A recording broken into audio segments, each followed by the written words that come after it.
Yeah, for today we have ES4 background music. There's some better music in there, but that's not what we are here for. We are here for the calm music that is right now, which is the intro. This one is called Water Prison. It doesn't sound like a prison, does it? I'm gonna test if I have my voice.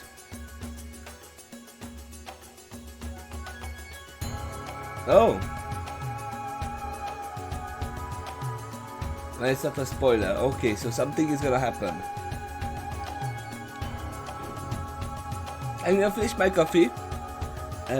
I'm gonna get something to drink to prepare, and then I'm gonna start chapter 12.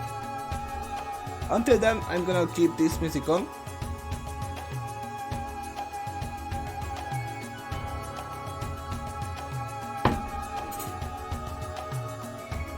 So I will be right back and start this.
What is that? Okay, lead the correctly. Wow.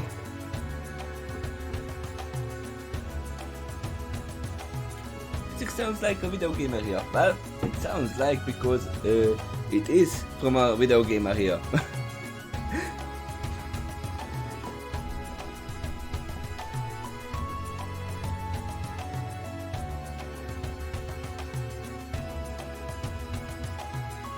I'm just checking, I do have some circles around my eyes. I just woke up. I didn't sleep too well, but that shouldn't stop me. But let's lower this volume for now. And this is not the music that we are gonna use for this, actually. This was just for the intro.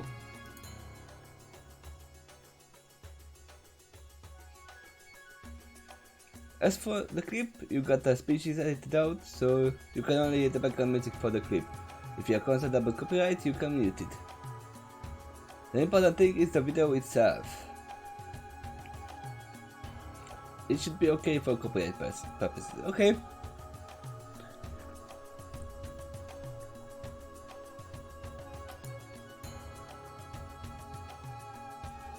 I don't know if you can actually link it in the thing.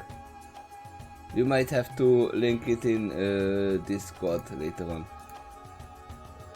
I'm not sure if you can link anything in the chat.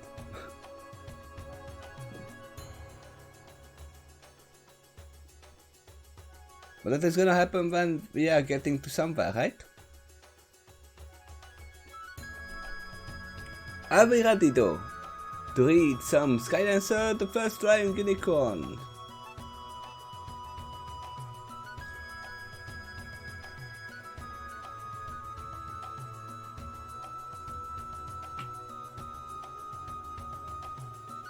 We should be.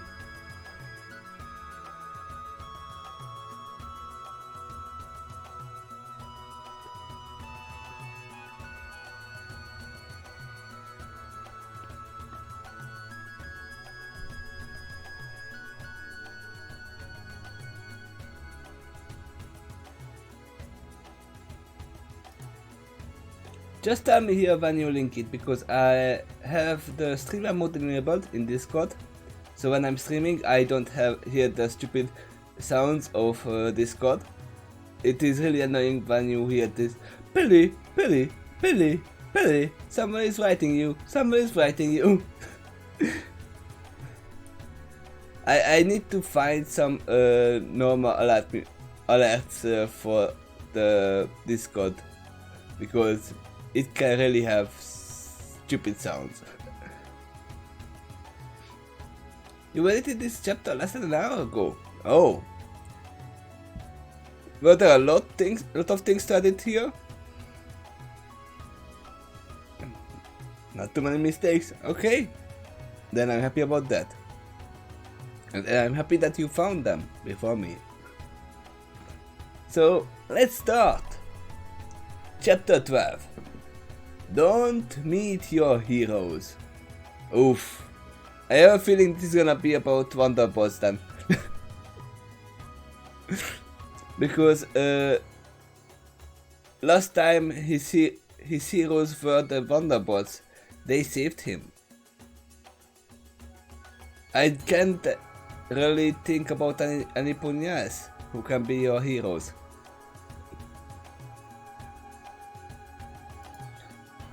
So let's see. Let's start. Right now.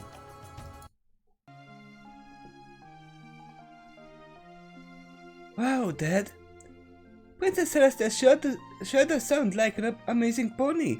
I mean... Right, do you see me? You see me, okay. I mean, I already knew that, but not to that degree. Your story tells me more about her personality and motivations. I think you even uncovered some hidden aspects of her. She may have read you like a book, but I think you did a pretty good job of that yourself. Did I? Had I been checked? Or did I only see what she chose to show me?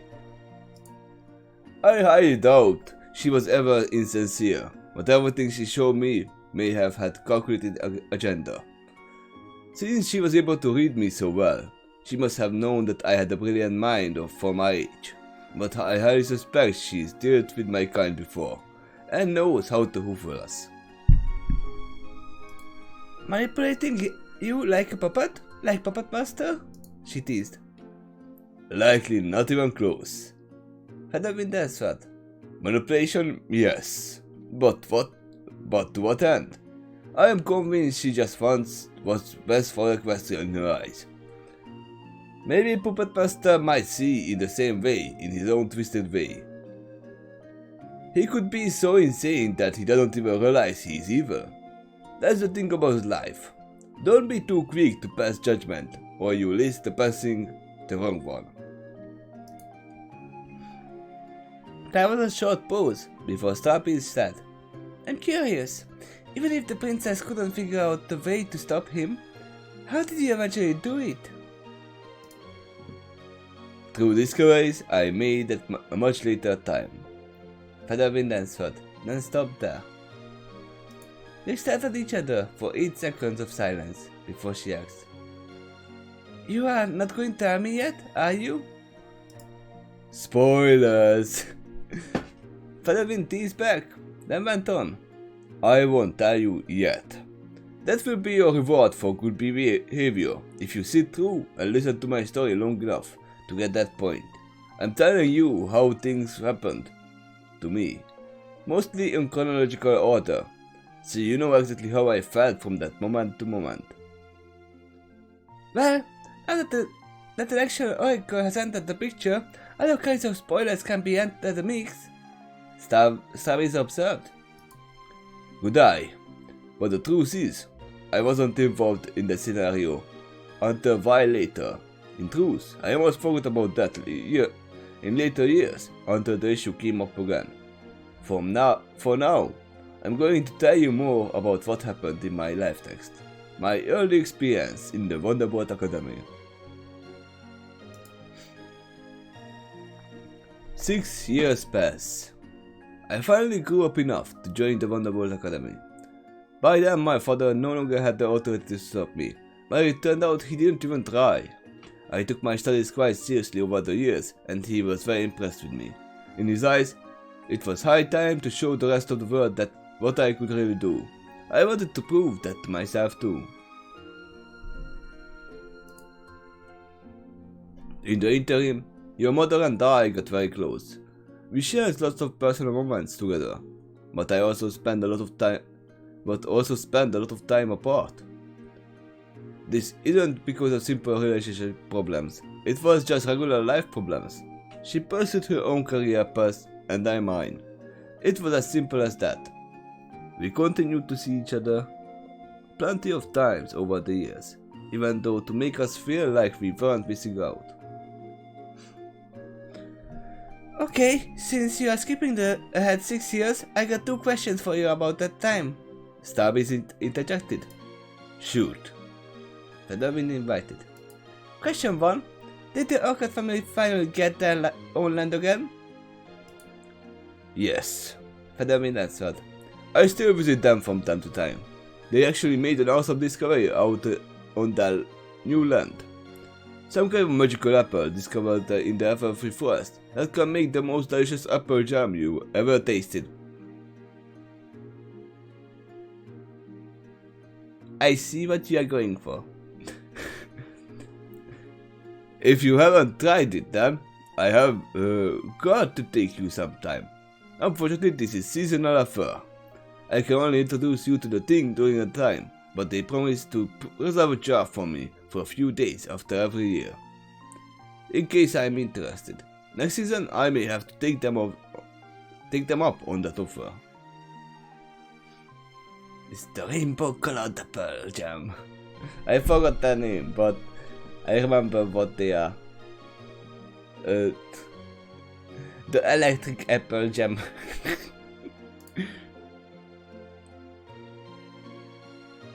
Come to think of it, I'm surprised Come to think of it, I'm surprised I never introduced you to them before. They really have become good fans of mine, and they actually feel quite a bit closer than that. I still call Brayburn Uncle Brayburn, but by now it was just a tradition, and that family is quite serious about their traditions. He rolled his eyes. Really serious about in some cases. But I've been sighed for a moment. They did have some trouble at first. Zap apples. Okay, that's it. I was like, electric zap, something like that. That's it. Thank you for the clarification, Dice. It was a long time ago since I saw that episode.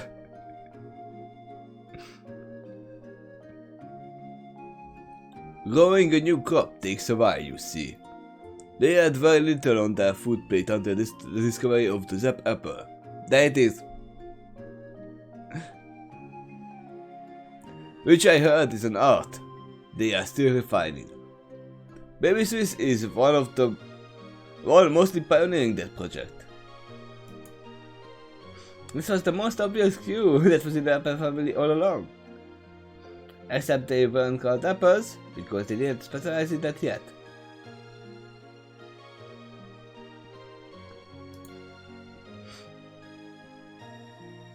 I actually thought that they are gonna go to the deserted area and just become the Brayburn family.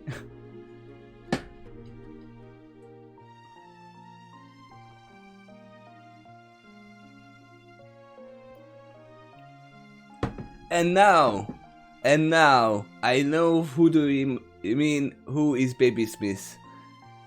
Baby Smith is actually Granny Smith, isn't she? She is gonna become Granny Smith. I see now what you are going for.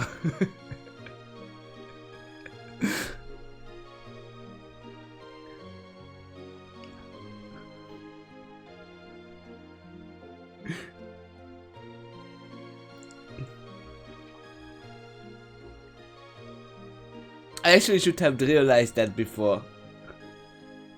That's Appaloosa. That town was new when it happened. Okay. So some of them are gonna just leave the Apple Arcade.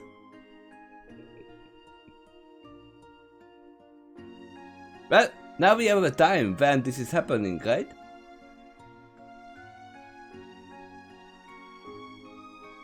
Yeah, but she sort of changes her name across her lifetime. Yeah, she's gonna become Baby Smith, then Four Smith, then Young Smith, then Adult Smith, then Granny Smith, Mama Smith.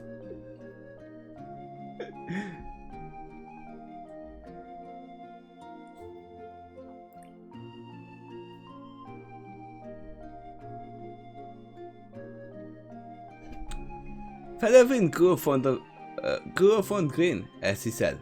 I remember when she assured her mother, just before they left their farm, that a miracle would indeed come to help them out, and I'm glad to see baby Smith's faith in that belief was rewarded after all. After all the hardships they had to endure to get this far, it's nice to see this kind and warm-hearted family finally getting a well-deserved break.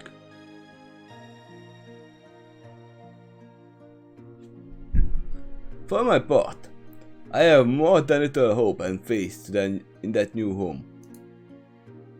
Oh, that new home will continue to treat them very prosperously.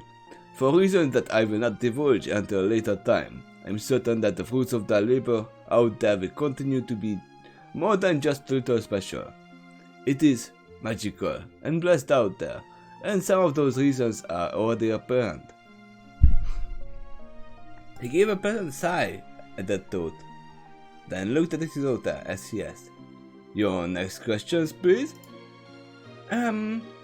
Starbreeze took a moment to try to recall it herself, then said, "Oh, I remember. Mom's puff bucket here. Did it take any further?" "I was actually about to tell you before you interrupted me. As I told you earlier, your mother did not take her security profession seriously until later years. Before that, she still wanted to play and be herself. In a way, you can say she temporarily set aside her cutie mark destiny, but it was hung there on her flank as a reminder." And that is, okay, I'm gonna look at it right when we get to the stopping point. All her attacks occurred in her city, even social ones. She was content to do one other things, and she loved that game. Yeah, she did go professional for. Oh yeah, she did go professional for a few years of puffball. She easily had enough talent, strength, and stamina to play the game as well. I'm just surprised it took her that long to get scouted for the game in the major leagues. As for me, I finally hit my gear with the Wonderbots. That video, please close attention to the appearance and cutie marks and compare it to what I said in the story. Okay, let's see.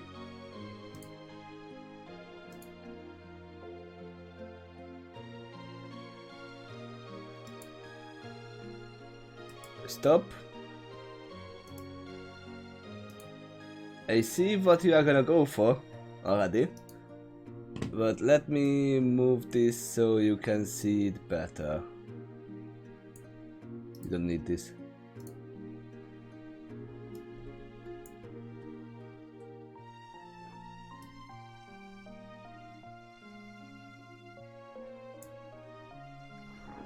There we go.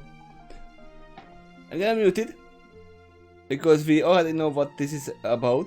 We have seen this in the actual episode. Did it bring up on your screen? Yep, it's right here.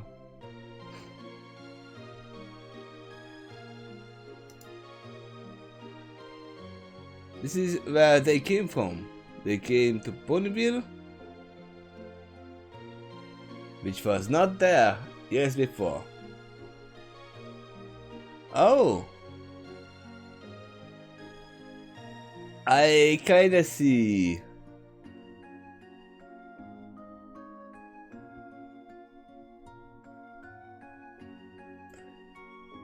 Huh.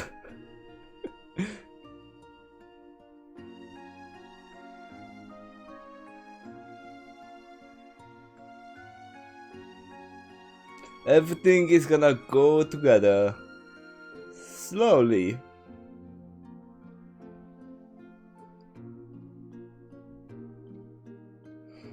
And Celestia is gonna arrive. Because some pony arranged a meeting. Oh, I see the icons. Mr. Jacob. And there is the banjo.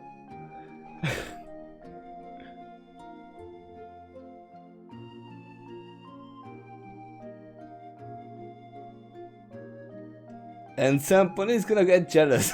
I didn't remember the jealousy. See, Cantaloupe was very sweet, even back then. True, you are right. And they didn't have too much before they got the Zap apples. I remember that, that's true. And Baby Sis is the one who found it. And now it's gonna be your fault when I call Granny Smith Baby Smith. It's gonna be your fault.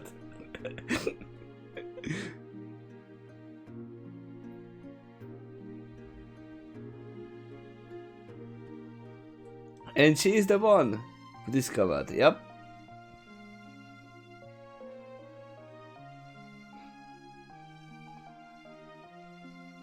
But then it is in the river forest after all.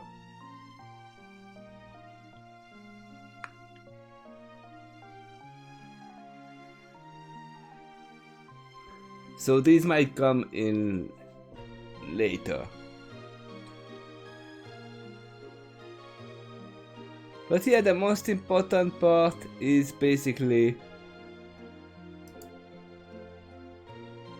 when they arrive. We have all of them right here. With the wagon. Singing around. Sadly they don't have the banjo.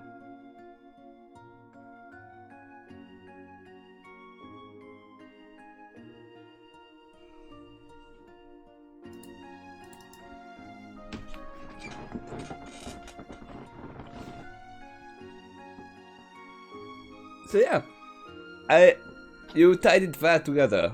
I remember that there was a time when we got this backstory, but I didn't actually remember all of it. It was a long time ago after all. By the... which episode was that, Pepper? It was in season 4 or 5. It was a long time ago since they established how they came here.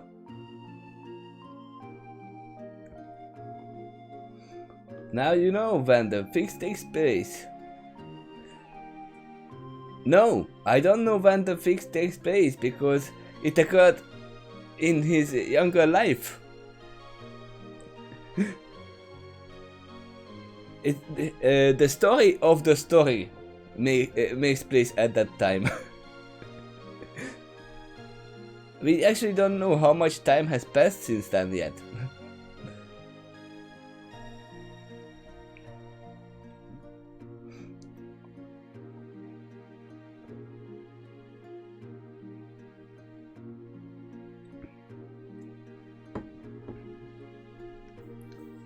So I guess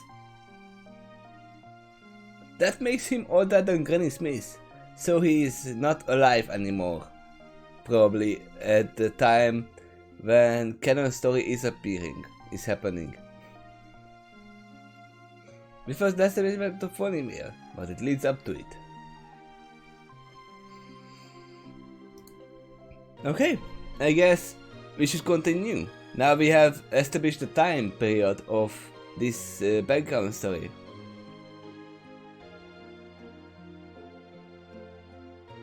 And now you change my mind that actually Canterlot was there before Ponyville. I was in the misconception that Ponyville was made before Canterlot, but nope. This video actually established it that Canterlot was already there.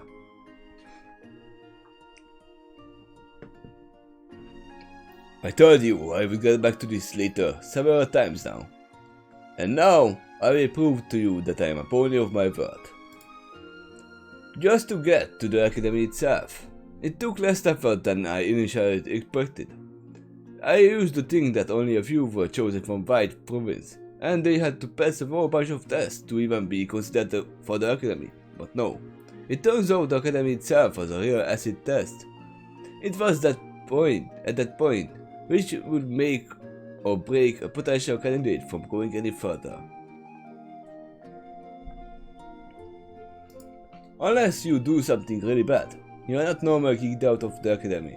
Instead, it's usually the candidates themselves that quit before things get too serious. I heard the first few weeks have the highest turnover for recruits. On average, usually 80% drop out within the first 2 weeks. But again, that's the point. The Wonderbots don't sugarcoat their expectations, and they don't lower it just because a potential candidate has disabilities. If you couldn't make it into the boards, they will show you, and why they will still let you try and judge for yourself how far you can make it in the academy. They show you their standards and expectations. You either manage to meet it or you don't. It's as simple as that. That said, they don't just accept any recruit. It's obvious.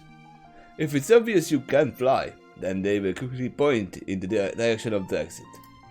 If you are accepted, then you enter a waiting list before entering the academy itself. During that time, you can exercise and instruct your staff. Moving up the ranks requires you to prove yourself on many levels. The greater your talent appears to be, then the faster you enter the academy. But there are other factors too. If no pony has applied during a certain season, which is really rare, by the way, then you are obviously shown right in when your season of training is up, because there is no pony else to compete for your spot in the academy. If there are many candidates, however, then the system is a mix between first come, first serve and demonstration of natural talent. I felt excited about this, but also strange. Being the only unicorn in the lineup obviously won me some attention. Some ponies who applied heard about me for years, and for others I was totally brand new thing. The difference between the two tended to be where they came from before applying for the academy. If they lived in Canterlot or regularly associated with ponies who did, then I was the talk of the city often enough to make relatively certain I might be known. If they came from a more distant and remote village, however, then they were shocked to see the first flying unicorn in their life. Either way, my reception, according to my peers, was a mixed bag. I was kind of used to this, but not so often on a regular basis. Some liked it, and some hated it. From more fascinated ponies, I tended to get a lot of questions about my talents and Kitty Mark. It was quite interesting to them that I had such an innate connection with the sky. In hindsight, it was definitely a mistake that I mentioned I could hear conversations from distance through the wind, or send a message using the same method. That made a lot of ponies paranoid, and suddenly I found myself honestly considering to delay my application until another season. But then a fresh wave of new recruits rolled in, and I could start over socially. But no, I rolled with the punches for once. If I delayed my candidacy for another season, then effectively I was delaying my entire life for another season. I was devoted to this wholeheartedly. I held fast to the principal ideas that initially drew me to the academy, and the Wonderbots in particular. My life was saved by their hooves directly. That's far more than an experience you tend to admire from a distance, and read about in the newspaper while gawking and saying, "Oh, look! The Wonderbots save yet another orphanage of schoolboys in Mustangia." Mustangia? That's a new thing. Bravo! Bravo for them, I say. What a fine example of equestrian ponies that they are. Jolly. Good show indeed. But they know the future beforehand. Or before hoof, sorry. No, for me this was much more personal. They saved my life. And I will never forget. I really thought I was going to die in that house, and I probably would have if they hadn't shown up. This meant I also had a vision to thank for warning Celestia, and Celestia to thank for sending the boards. Why the heck did you not thank her while you were meeting Celestia?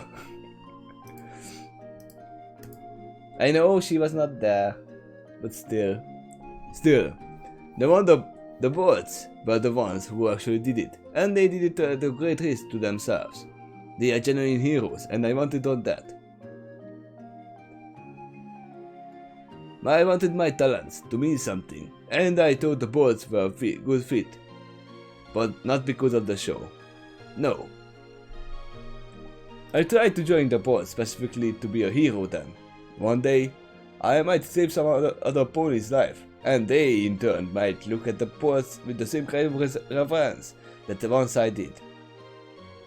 I was proud to salute the Thunderbolt flag during those times. You know what they say though, it is a mistake to meet your heroes. I haven't always found that to be true. Some ponies I looked up from afar turned out to be really upstanding ponies, even up close as well. Princess Celestia is a good example of that. It happens sometimes, but it can also swing the other direction.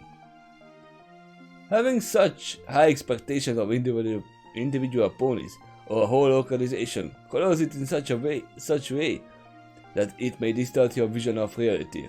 And when you get closer and it turns out you were wrong on some point, then the ideal vision you have in your head pops and you are left with disappointment that pony or organization did not meet your mental standards. I remember on the first day of the academy, when I finally got in, I got a stern talk down by the commander of the Wonderbots, General Flash. I think because I was so nervous, it made the situation harder than it actually was. When you get down to it, he simply asked me if I had what it took to be in the boards. The way he said it, with his in-your-face attitude, made him seem far more aggressive than he actually was. But only later did it occur to me that his question itself was fairly innocent. General Flash was before. It was the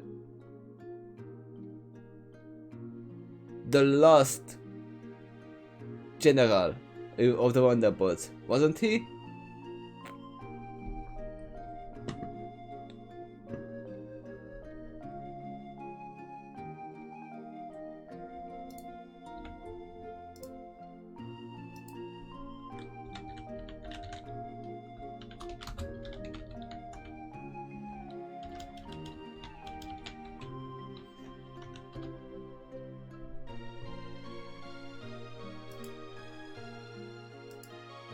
Let me see a little bit.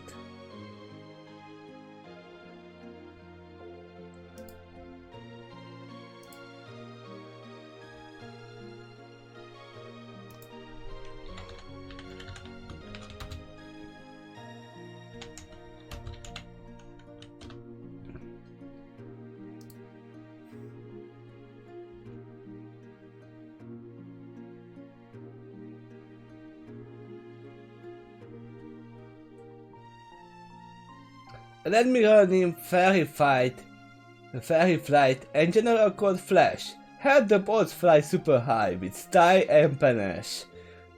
No, there was a Commander Isekai there later on.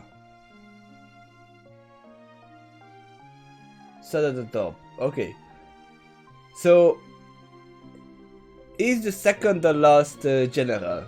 There we go.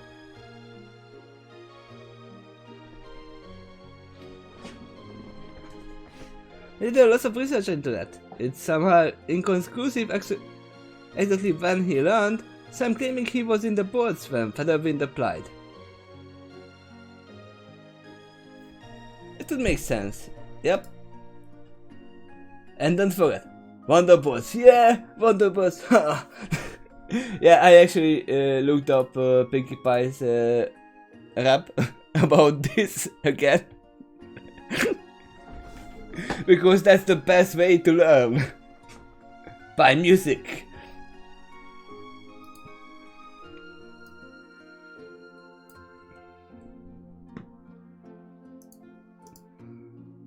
Also, his stench there. It shook me down so much I didn't even notice that at first. The other coordinates in my lineup got the same treatment, and most of them responded with a very similar reaction. You know, I have grown up with enough exposure that I should have been more aware of what the Wonderbots really represented. I've studied their history. I have talked to many friends, and I even got to speak with a few members of their organization. Primal Skydancer. He actually warned me a few times that the bots grill you hard from day one, but there was a good reason and purpose to it. The challenges they face are very difficult, so pony applying can't be just a good flyer. They have to be bold as well. After all, regardless of what else they became since its founding, the Wonderbots were performance troops first and foremost. It was basically the entertainment industry, so ponies with a stage fright had no business being in the Wonderbots, no matter how good the flyer they otherwise were. It wasn't enough to just fly good, they had to do it with style, and that could evoke genuine entertainment for an audience. That might not be happening for him, because he can just glide. While General Flash yelled at me at the lineup, my instinctual self-conscious personality quickly came up. It snapped in my head. You know what? I don't like being the center of attention, and I rarely have. That right there was a big flaw in my plans with the Wonderbots. They weren't just for heroics, there were other stuff involved too. But, just my life studies with magic, I also thought that it might be something I could work on.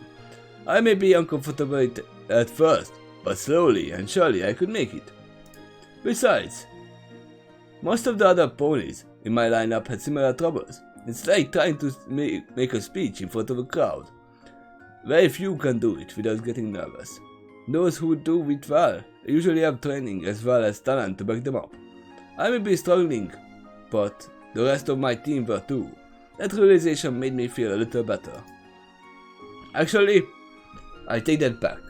At least partially. We also had a few bored and cocky members of our lineup. That was actually a pretty important requisite for the Wonderbots. By far, not the only requirement, but it really helped. A bold personality was a perfect fit for a performance pony, as long as they had the talent to back up their confidence, and they knew how to follow orders without endangering any other pony. Setting aside the heroes and their performances, I also knew there was other benefit and purpose to the Wonderbots. They were the best flyers in Equestria by far, and to do that they demonstrates a passion and talent for moving through the sky. I was interested to test my limits. No other organization was more likely to help me in that regard. Even if I failed to get into Wonderbots, the training alone could help me in my life.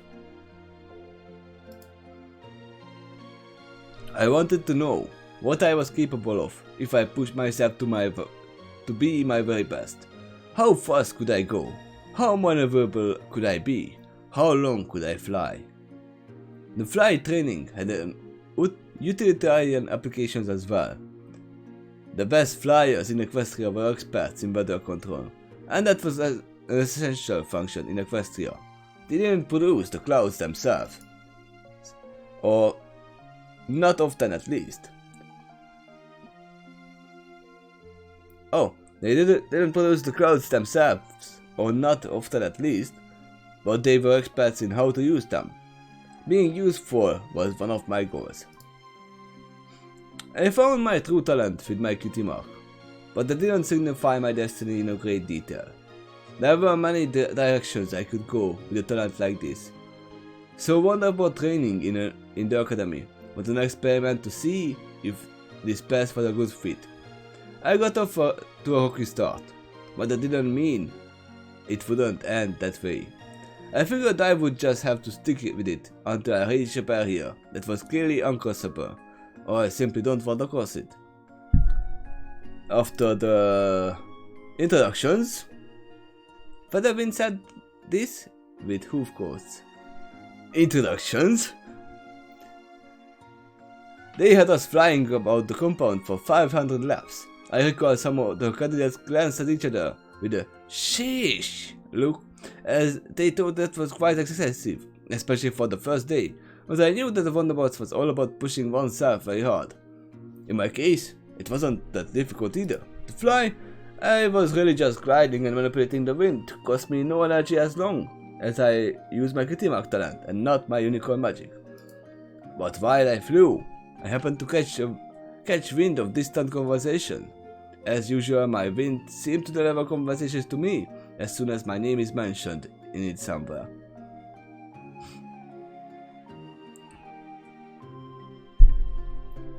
But Featherwind is up there right now, doing his laps, like everybody else, General Flash said by recording another ponies to his reflective sunglasses, which showed the image of Searing Wind, a pony Featherwind had not seen in many years.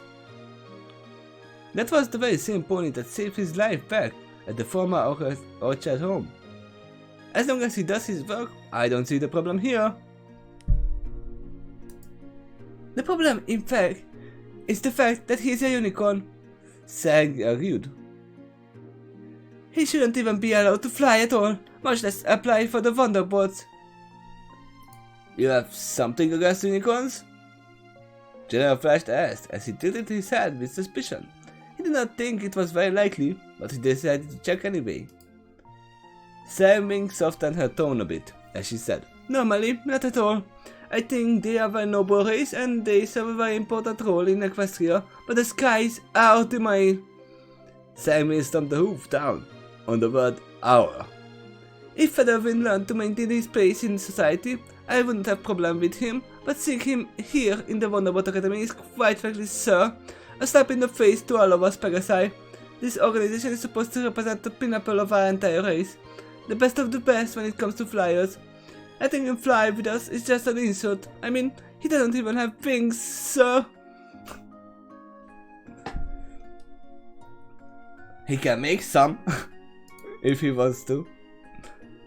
Stangmin spread her own fiery red wings for a moment, then folded them again, as she resumed her point. He's flying up there right now, with a device attached to his back. I thought the Wonderbots were supposed to achieve their greatness using purely their own talents that they were born with.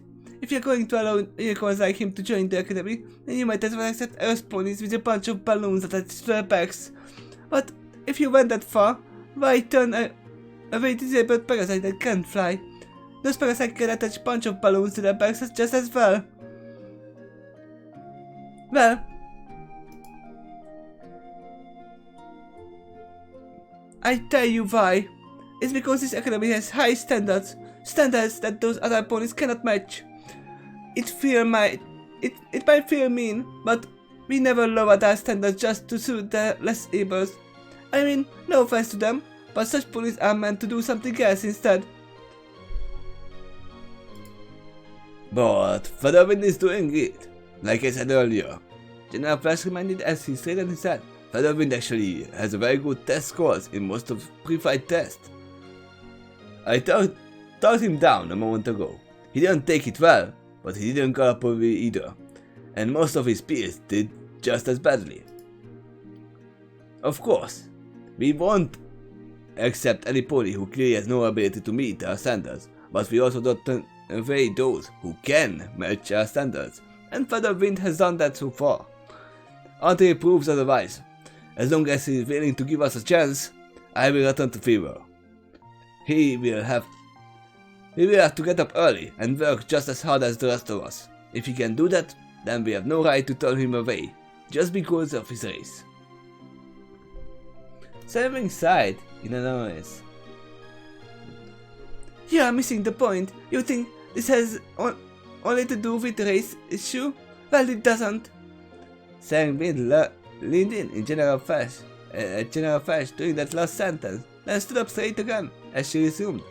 How do you think he's flying up there right now, sir? He's using his magic, of course.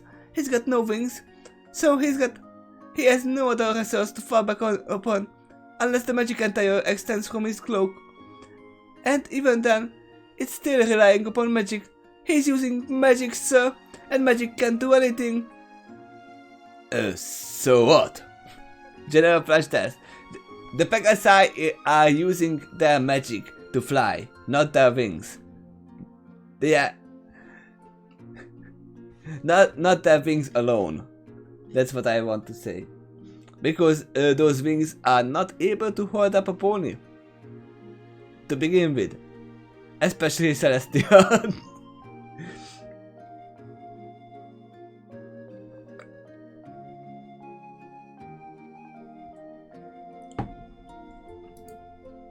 So, he can cheat his way through the entire academy. Sam complained. Take cloud shaping, for example. She started away a few paces and pointed at Cloud. He and the boards are trained to shape clouds like that by flying around them real fast. They don't just demonstrate our awesome flying skills, it demonstrates our performance and creativity too. She spun around to face Taylor again, then resumed. But he doesn't need to do that. He's a unicorn. He could just float in front of the clouds and let the wind do the work for him, probably even from a distance. He could do that. But is he gonna do that? That's the question.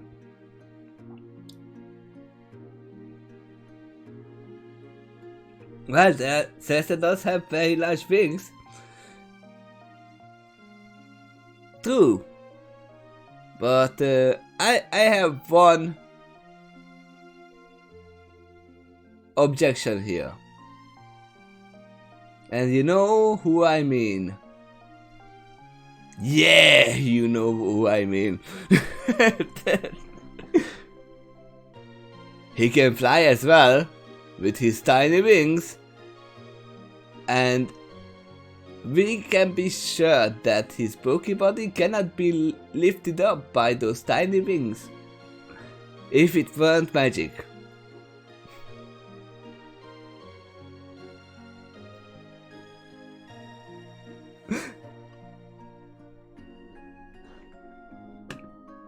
Now, is that fair to any of the rest of the cadets here? Or how about any of the cadets that came before him? It's not as if we can tell him not to use magic either, because if he did, he would drop to the ground like a rock drop from the sky. Since magic is his only means to remain in the sky, then he has to use it in order to be with the rest of us. So where exactly do we draw the line when it comes to flexibility of his abilities? Yeah! So, wait. So you are telling, you are actually objecting yourself.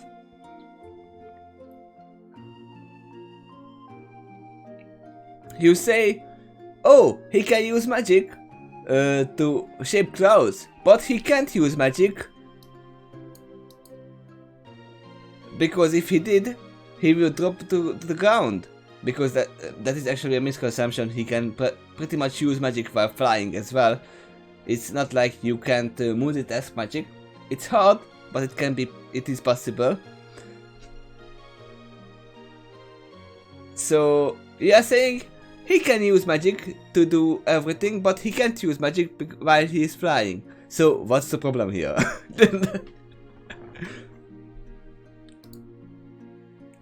It's true that this is not a magic academy. This is a flight academy.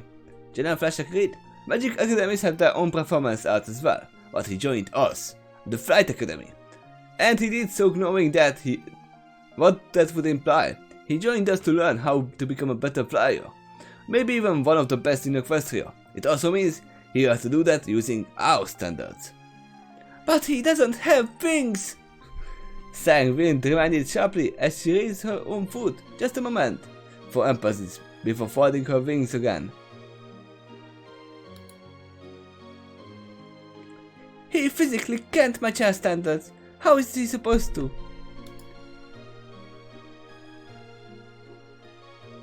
Yeah, she's objecting to his presence entirely. She's a racist. I see where she's coming from, but no. I do not agree with the sentiment that she is making. Jenna first sighed as he slowly took off his reflective glasses and tucked it into a chest pocket on his dark blue shirt, on the front and off to the side of his chest. Even with his sunglasses off, however, his eyes remained a bit shaded under the lip of his cap. He paused for a moment to figure out how he was going to phrase this. Then he said as he gave the steady stare. As far as I'm concerned, using his magic is perfectly legal, as long as he only uses it to simulate what we can do. Featherwind is going to learn to shape those clouds using his flying skills and nothing else. If he wanted to shape it only with magic, then he can leave and go join a magic academy. Even if he's capable of otherwise, this is flight training, so he's going to have to do things our way, for as long as he chooses to stay here. She's from the Enclave.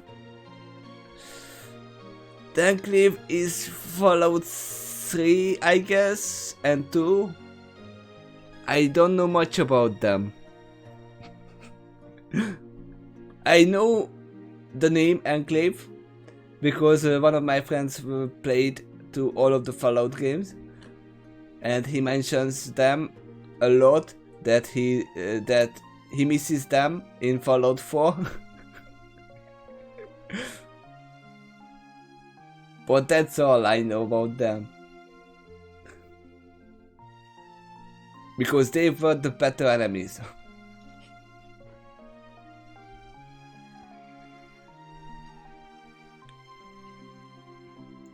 When he saw Sarah and Wind about to make her better, she cut her off with a lift of a hoof. Listen to me, Sarah Wind. I heard your complaint and I've noted it. You don't have to like him, or any other pony in this entire academy, or the Wonderbots. Who you choose to hang out with on your own time is your business.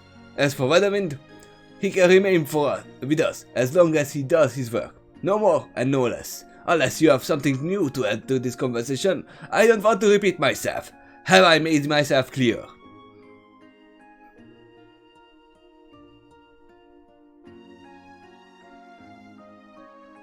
Info: the Enclave Pegasus supremacist.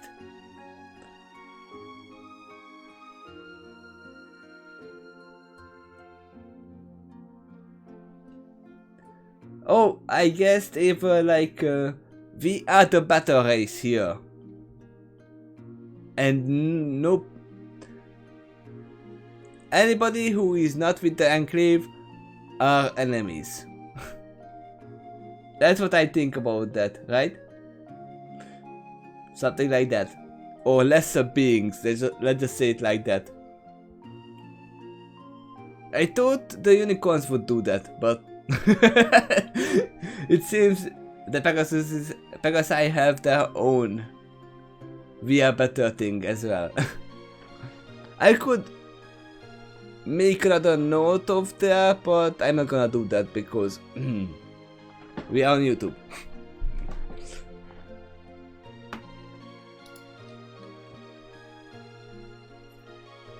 Sing sighed with anger, and she lowered her head, but kept her eyes on General as he said, "Perfectly clear, sir." Then she flashed an angry stare in Featherwind's direction. "Good." General Flash replaced his glasses on his eyes. "Now, if you will excuse me, I have some killers to whip into shape." He turned away after he said that. Simon pulled out a cork of water butter. Sure, it's water butter, it's not wine. That hung about her neck and drank a few sips. She sat down and watched the cadets circle in the skies. But for the most part, she kept an angry eye on Featherwind, and dark plots circled her own mind.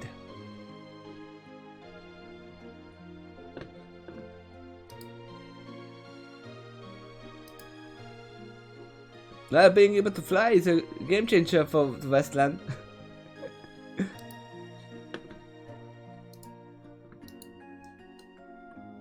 I see what you mean about meeting your heroes.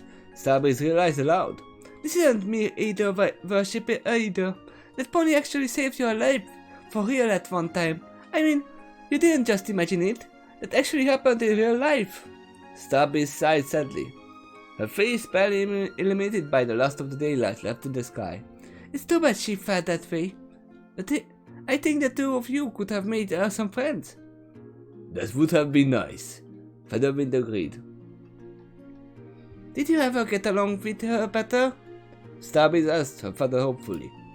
You will have to wait and see, he responded, which prompted an annoyed and impatient sigh from her, which ended up as a horse's snort.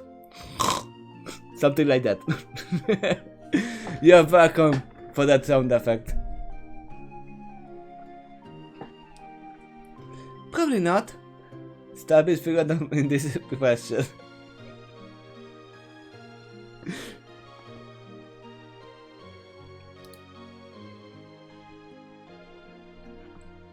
They didn't go to sleep just yet? Okay. Over the next 2 months, I basically got my wish. At least, when it came to testing my limits. Sky and Sir once helped me with my initial flight training all of those years ago. But in the academy, I learned there was so much more to it. Recovering from dizziness, recovering from spinning, locating small objects from high up in the sky, cloud shaping, precision flight, and flight informations. Lots of stuff. I learned a lot about myself in 2 ways. I learned more about my abilities, which included my strengths and weaknesses. And I learned more about myself emotionally. In most respects, I did very well in these tests. I could even say I performed too well in some of them, and that made other opponents just jealous. Because of my abilities, talents and methods, certain things came much more easily for me.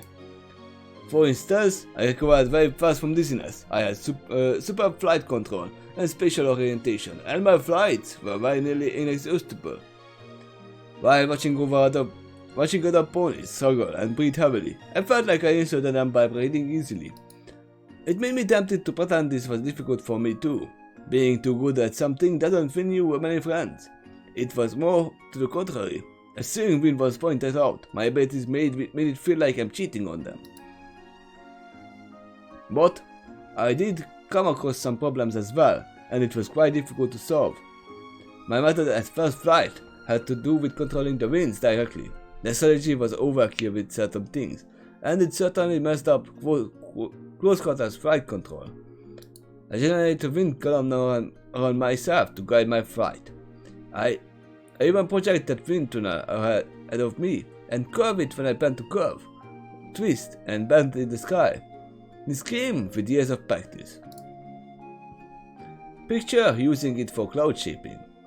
My method meant I didn't have to fly as close as fast to achieve the same results. In fact, if I did fly close, I would actually end up breaking the clouds up instead. It's been suggested that I stop using wind control and focus more on the telekinesis, but I established those problems years earlier. I still gave it a shot, and I improved my performance in some regards. I had to learn to balance back and forth between wind control and telekinesis, and I had to learn to shift between the two methods in the blink of an eye as my situations changed. This was very difficult for me. I actually noticed some relief from my fellow cadets when it came to anything that fire caused me to struggle, that helped them not to feel too inferior.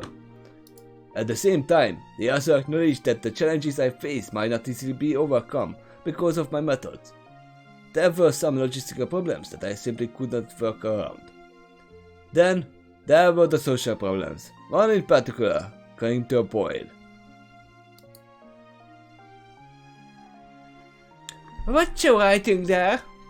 Sarah being asked as she snapped up the scroll Featherwind had been writing while leaning up against the train. Give it back! Featherwind cried as he leaned forward a bit. He stuck his skull in a telekinetic aura, but Searing Wind stubbornly hadn't to skull. Careful, you will rip it. Searing Wind warned. That made Feather Wind relent. Jeez, so defensive. Is your work really that bad, I wonder? Searing Wind was flanked by two flunkies, whom Feather Wind did not recognize. They also deemed a bit too young to be members of the academy. Besides being a Pegasus, they didn't look related to Searing Wind in any other way. His guess was that they were merely two fans of hers that followed her around if they were to. It really sounds like that Searing Wind is a bully. After a while of reading through the scroll, Searing Wind laughed a bit and said, "Hey guys, check this out! Here it says the sky was ignited with brilliant orange fire. The clouds glowed with pink, which seemed to have texture of fluffy cotton candy. Yum! Wouldn't either of you like to have a cotton candy in the sky?" "Yeah, yum!" one of the flunkies said with mocking laugh. "The winds whispered sweet nothings in my ear." Searing Wind read on with sarcastic mocking tone. "In emptiness, there is peace. The sound of nothing filling my ears, mouth and lungs. Void filled me as I experienced the meaning of true space." "How can you hear the sound of nothing? That doesn't make sense." One of the flunkies asked with teasing chuckle. "It's poetry, boys." Searing Wind towed them with narrow-eyed look towards them, as well as a secret mocking grin on her lips. "Have a little class, why don't you? You might learn something. Anyway," she looked back at the scroll, which was held extended from her last wing. "It says here..." "Give it back!" Feather Wind insisted more angrily. He glared at Searing Wind harshly.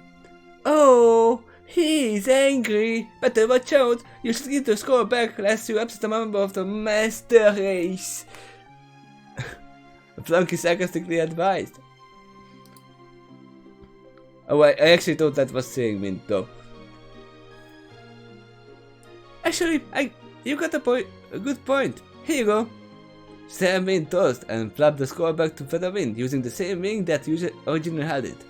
Since it was paper, it didn't suddenly make it all the way to him, but he coded it with telekinesis, then dragged it back to his hooves.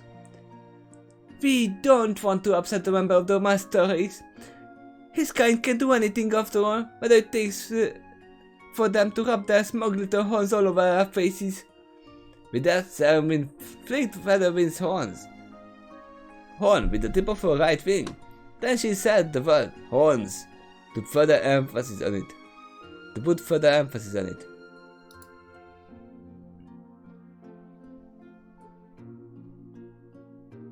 Feather Wind hugged his scroll close to his chest and closed his eyes tightly as he started to cry. Upon seeing that, immediately one of the flunkies mocked him for that. "Oh look! He's crying! Boo-hoo!" You can see that. "Maybe he will get upset with us and turn us all into folks or something." The other flunky playfully warned, followed by a amused snicker. He might as well." Searing Wind angrily said as she poured over and leaned towards Feather Wind from above. "He and his kind are good with magic. What need have they of the rest of us? Maybe I am the one who should retire from the boards. Maybe all of us lowly and pathetic Pegasi should retire from the boards. All we can do is fly." "He doesn't need us. He can just shape the entire weather if he wanted to with his mighty horn." "Well, if he is so high and mighty, maybe he should do everything else in Equestria alone." Feather Wind smashed one hoof into the ground. He built up a ball of wind pressure, then had it explode him upwards. He curved away in a rapid arc. He quickly picked up some speed before diving back down, out of sight before the edge of a cliff, leaving a cloudy streak in his wake. "Yeah, you better fly away!" Searing Wind screamed after his fast retreat from him. What? Retreat form. Okay. Sammy screamed after his first retreat form. Because she knows that the wind is gonna make these words to him, after all.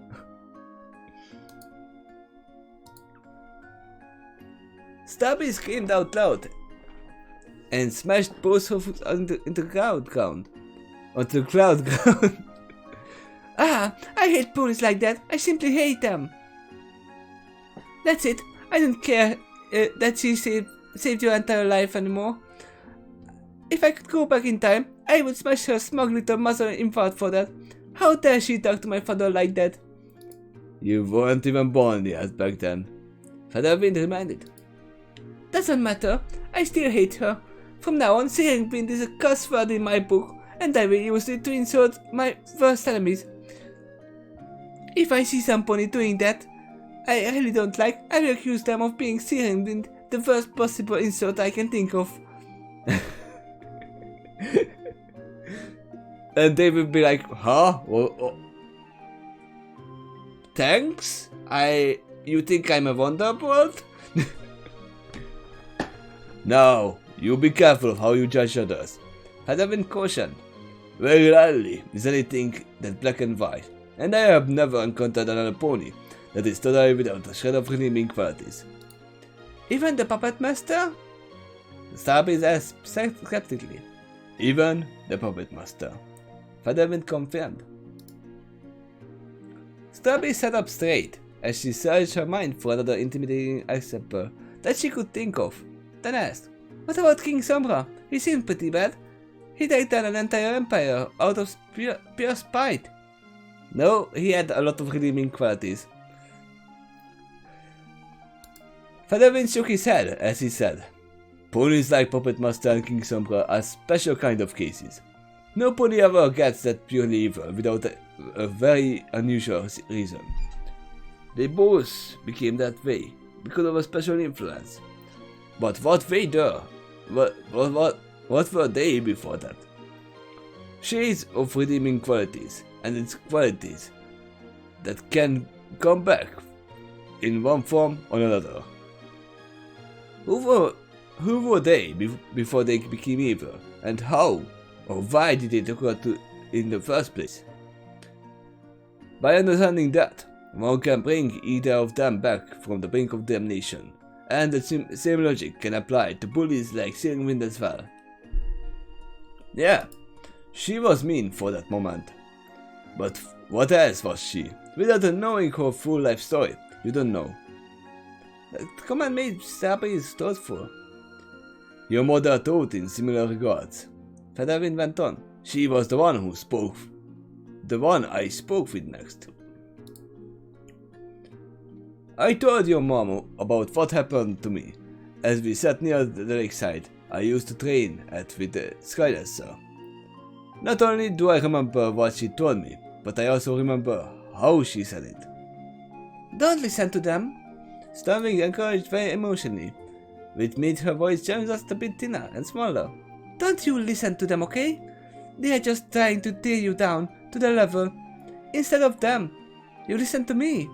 She put a hoof on Featherwind's back. You fly. You just fly high, okay? Just fly away. Featherwind looked back at her.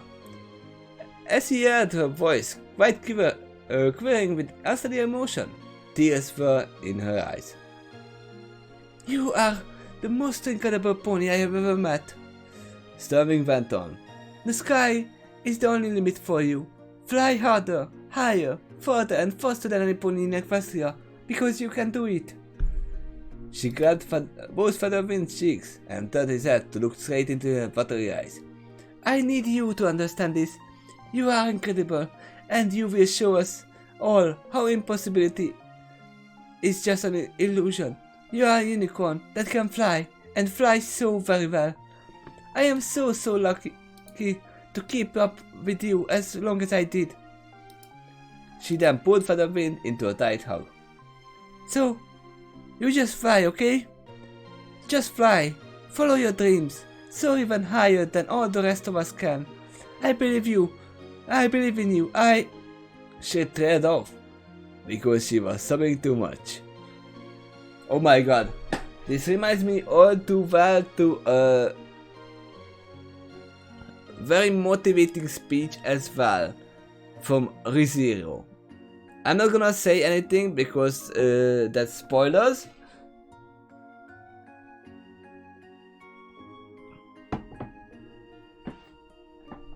But if that would happen here, what happens next in that situation? I would laugh and leave.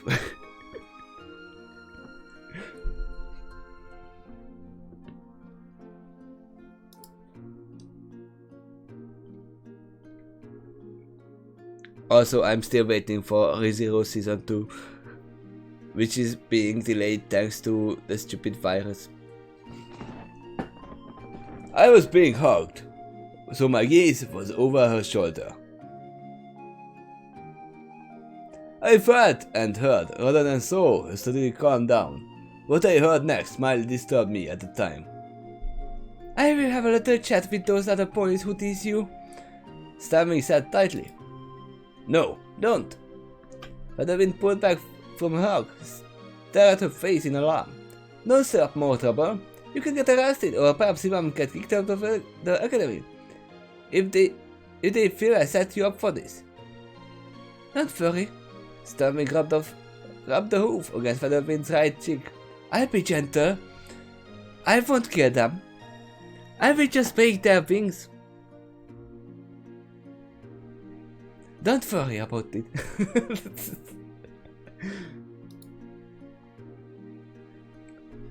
I was very nervous, almost panicked when I saw Stormwing fly down near the academy. My Sailwind and her flunkies rested on a bench in front of a table, which was under the shade of a tree.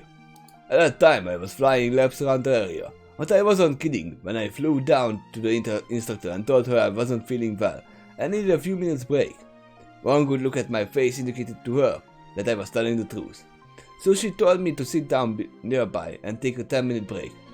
I did so. Then listen through the wind to what your mother had to say to the Sailwind. I expected a brutal hoof fight to break out right away, but what happened instead pleasantly surprised me.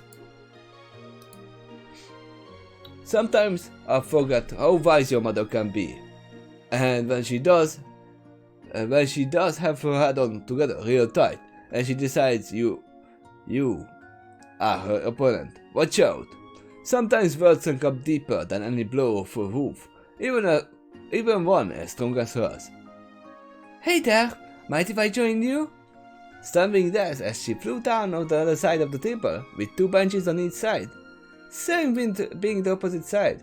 Stamping could see 2 smaller copies of herself, reflected in Sailwind's sunglasses. Not really, no.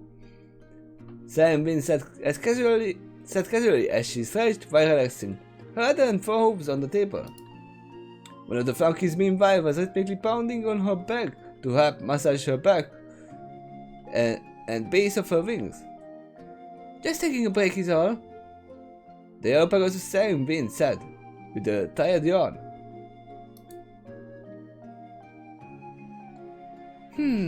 A break from Wonderpot practice, I take it? Stabbing said very pleasantly. Here to spy on the new recruits? Heh. Sailwind grinned. Doesn't hurt to keep an eye on the new bloods once in a while. Sometimes I see some with a lot of promise. I might be working with them someday, so I just think taking a break here gives me the heads up. Aside from that, I need a break anyway regardless, so I might as well get some extra use out of my time off. You are Sailwind, aren't you? Stamping yes cheerfully. Oh my gosh, I'm such a huge fan of yours. I can't believe I'm really meeting you right now. Stabbing green fighter. Yeah, I have that effect on a lot of ponies. You're welcome. That's how I believe she would sound. A high and mighty snob bully.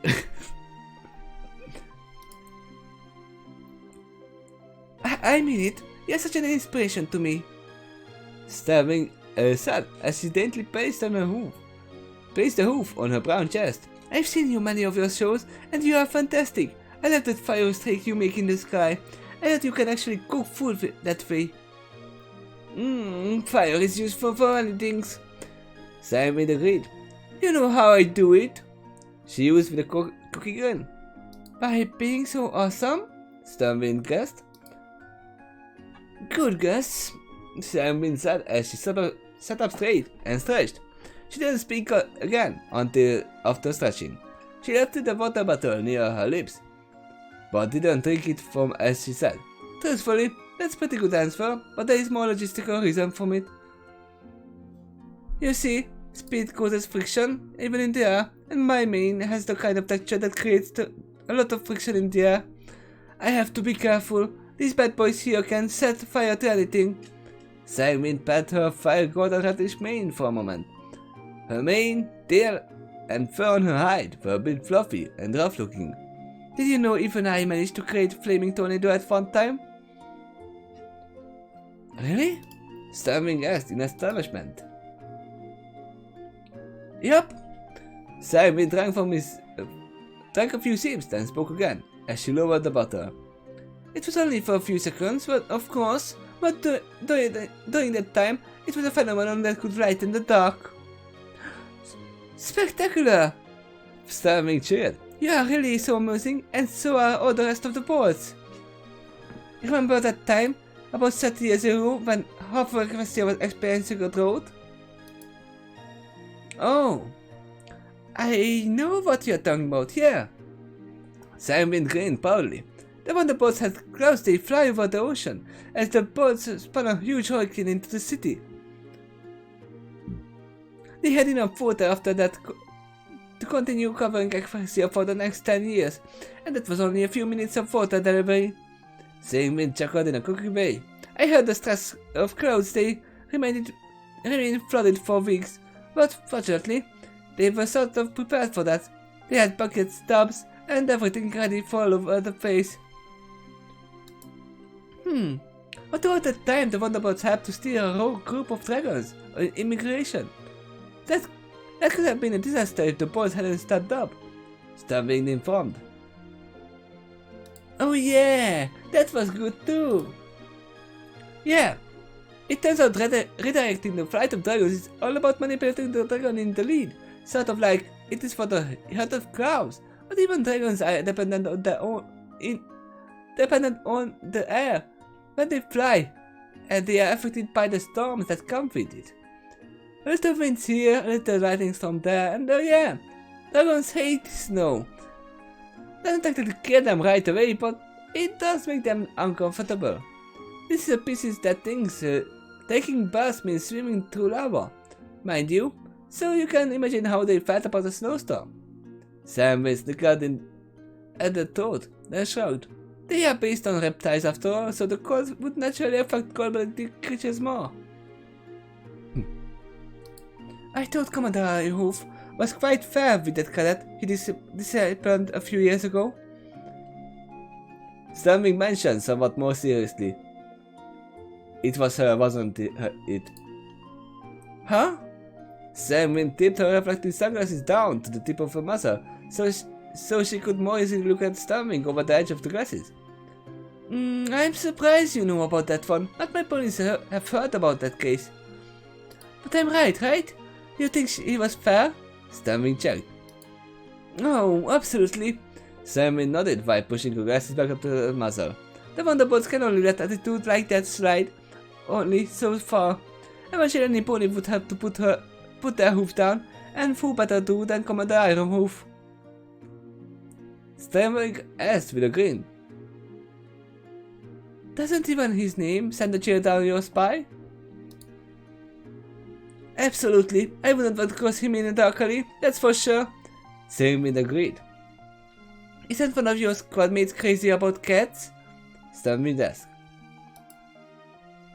Not to my knowledge, no. Stormwind answered. Since you are one of our biggest fans, however, I suspect you will tell me. And risk spoiling the surprise? Stormwind asked with a sly wink. I don't think so, but I'll give you a hint. She's got blue wings. Oh! Stormwing looked up for a moment, then looked back at Stormwing with a triumphant grin. I know who we are talking about. Oh, wait, what is that? Stormwing patted the table 3 times exactly. Remember that time Commander Easy Glider flogged the cadet for touching one of his trophies? Stormwing danced brightly. For the first time, Stormwing looked confused. Flogged? Cadet? Trophy? What are you talking about? Stormwing smiled, dropped in confusion. Yeah, flogged. You don't know this one? It's a pretty famous case in Wonderbot history. He flogged his cadet for daring to touch one of his trophies. I think it was for long distance gliding, maybe? Stormwing told back, then shook her head. Or something.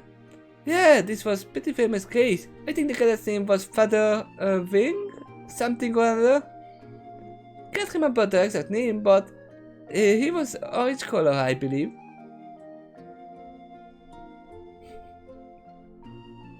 Sorry, ma'am. I have no idea what you are talking about, said Stormwing. Huh. You don't know that one, huh? Stormwing double-checked. Stormwing shook her head. Huh. Okay, how about that time Wrestling Wind was backed over and over again to deliver water to this one orphanage until he finally had enough. Fed up with the insistent nagging, he flew about and created a hurricane from nearby ocean in order to dump it on their heads. The whole place was flooded for weeks. As a result, the young folks had to move out until the building was done with renovations thanks to water damage. You remember that? I think I recognize the name Bristling Wind. What is deed you are talking about? I never heard of it. Sam Wind informed. Quite frankly, it's hard to imagine any member of the boards being that spiteful. I think you need to get your facts straight. Really? Stormwing cocked her head. I thought everybody knew that one, especially the Wonderbots. Well, we don't keep track of every single detail that every member of the boards ever did in the history of Wonderbots. We just keep track of the important stuff, and those who made permanent changes. While I highly doubt this incident occurred at all, if it did, I see no reason the rest of us would keep track of it. Strange. Stormwing brought her head up a bit. Okay, how about this one? Remember the time Thunderbolt beat one of his peers half to death by looking at him funny? Surely you remember that part? Lady! What in the hell have you been smoking? Stormwing asked in astonishment. Thunderbolt had never done something like that. Of course he would. Stormwing objected. He's a member of the Wonderbots, isn't he? No, that fact is true. Although it was, but this other thing you said is way off the mark. Besides, what makes you think Thunderbot would do something like that just because he's a Wonderbot? That's nowhere near what the bots represent. Yes it is. You did something just like that yesterday, Stormwing pointed out. Stormwing froze at that point. Stormwing leaned on the table with her forelegs, while standing across from Stormwing, as she said emphatically. The Wonderbots have always been an organization of bullies that pick on the weak for being different. It's what they have always done for fun. It's an organizational pastime. There are many examples of that in your history, including you. It's a proud and noble tradition. You should feel honored. The only thing that changed in Stormwing's otherwise frozen position was her narrowing her eyes in anger below the upper edge of her sunglasses. I'm picking on you right now, just like a true Wonderbot. Stormwing lectured further. I am just trying to fit in to prove how cool I am, just like you. Both girls stared at each other for several long seconds. Throughout most of that time, Stormwing looked genuinely confused, but just at the end, she too narrowed her eyes and dropped her act in order to reveal she was trying to make a point. Featherwind jumped, startled, when an area suddenly exploded in a rough action. Simon tried to leap across the table in order to strangle Stormwing. Then right there and there. Then and there. But the two flunkies held her back. They had to struggle pretty hard to hold her back. Cool it, girl! She ain't worth it! The flunky on seeing Vince right discouraged. Yeah, if you attack her, you could get kicked out of the Wonderboards. The other flunky warned. It would be worth it! Simon growled harshly. Come on, girl, come at me! Say what you really mean to my face! Okay, I will.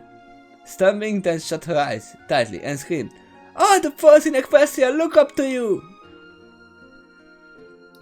The declaration stirred Stormwing's rage a bit as she digested that. "I looked up to you!" Stormwing screamed further. At that point, she was crying with her eyes tightly squinted. Very close to a sob, but she had them firmly enough to help her finish her point.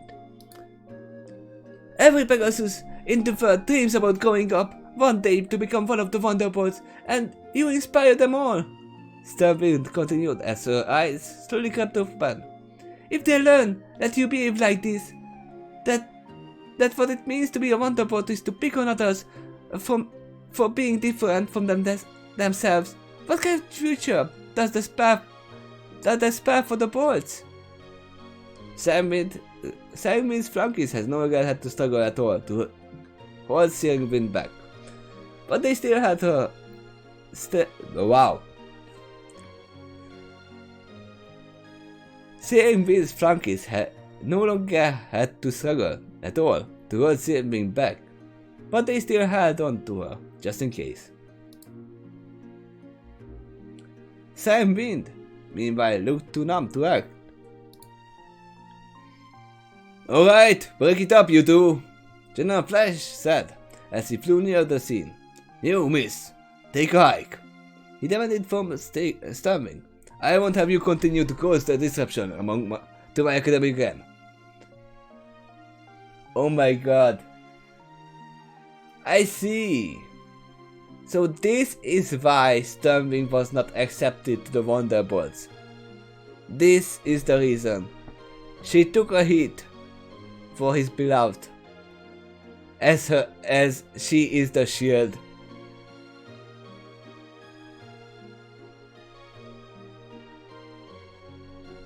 That defends everybody. I don't know if you wanted to say it like this, but this is how I interpret it.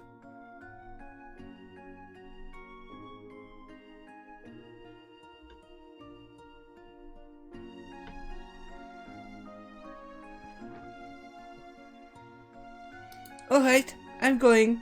I won't cause a fuss. Stormwing backed off a few steps, putting all four legs down on the ground. But before I go, I just want to ask her one last question. Stormwing focused her look on Stormwing again, though it seemed a bit of struggle to do so. And I want you to think about this answer very carefully. Stormwing encouraged. Are you the kind of Wonderbird your own past self would have looked up to as a foal?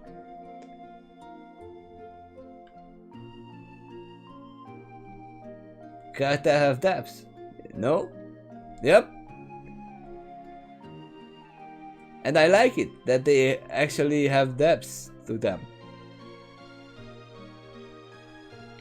It's not just I am doing this because it's my destiny. I am doing this because I want to do it.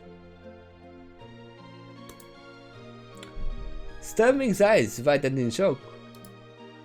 Or Stormwing went on. Were you just lucky? Stormwing paused on that word for quite a while before finishing her question. That nobody like you existed in the boards when you were a foal? Stormwing's stunned eyes slowly gazed down. Finally convinced she had made the point, Stormwing turned around and flew away. Yup. She reminded her that she was just like Featherwind. Many ponies watched Stormwing as she flew away, stunned including Featherwind. Eventually I looked back. I saw seeing wind when Storming flew down and out of sight below the edge of the cliff. Storming was still wide-eyed for a while, but when it focused again, she looked angry again. She flung her flunkies back a bit, with a violent backward flap of her wings, then kept her water bottle in her neck with stabbing slam before she flew away somewhere in a huff. Based on the direction, I surmised it was the Wonderbolt's HQ. 2 days later, I was visiting your mom back at home. She still lived with her parents at that point. Nothing really wrong with that. Did she retire? That sounds like she is gonna either... No, she's not gonna retire. She is trying to say that she wanna retire because of this, but they are not gonna let her. Because still wow. She is still a great Wonderbolt.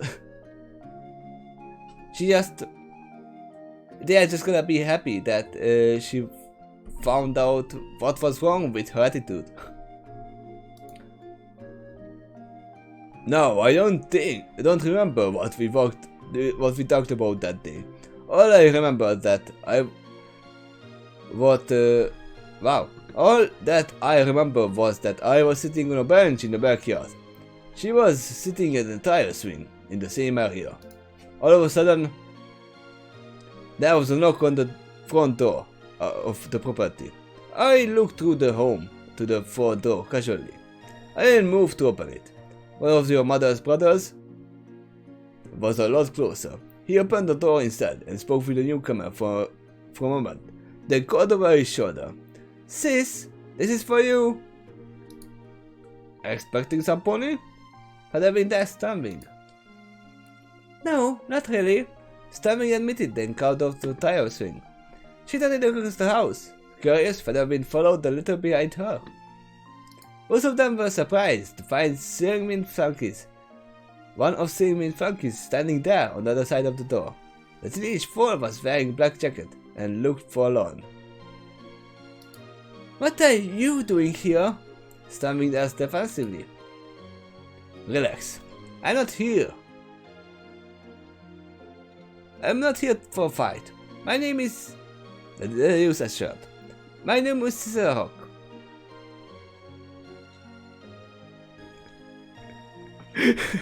My name is Scissorhawk and I came to play rock, paper, scissors. I'm not gonna play paper because it's not in my name. I'm sorry. My name is Scissorhawk and I simply come to inform you that Searing has quit the Wonderbolts. Both Stormwing and Featherwind looked taken aback. They glanced at each other to see if the other felt the same way. No way! Stormwing's younger brother exclaimed, Wow, sis! You sure have faith with your words? Indeed. Scissorhawk bowed his head slightly. On her behalf, I also came to apologize to your friend and you. Did she send you here? Featherwind asked Scissorhawk tightly. No. Scissorhawk shook his head. Searing has no idea that I'm here. I came of my own volition. Why? Stormwind asked in a thin voice. Because I wanted to apologize and I wanted you to know what happened, as well as some other things. Scissorhawk looked back at Stormwing squarely as he said, Searing never could clear her head after you spoke to her. She said she tried to keep up with Wonderbolt practice, but on that day she was messing up all the time. She couldn't keep her head in the game. The next day, she went back to Wonderbolt HQ and quit. They demanded the reason. She told them everything. Everything she has done, including the stuff that sullied the name of the boards. So she felt guilty and she left the boards. Stormwing figured. It appears so. Scissorhawk agreed. But that is not something that she should have done. She should represent. She should find out It's basically just running away from your own problems.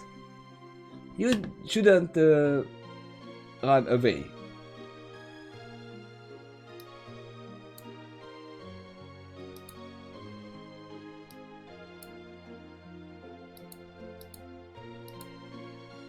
Just a second.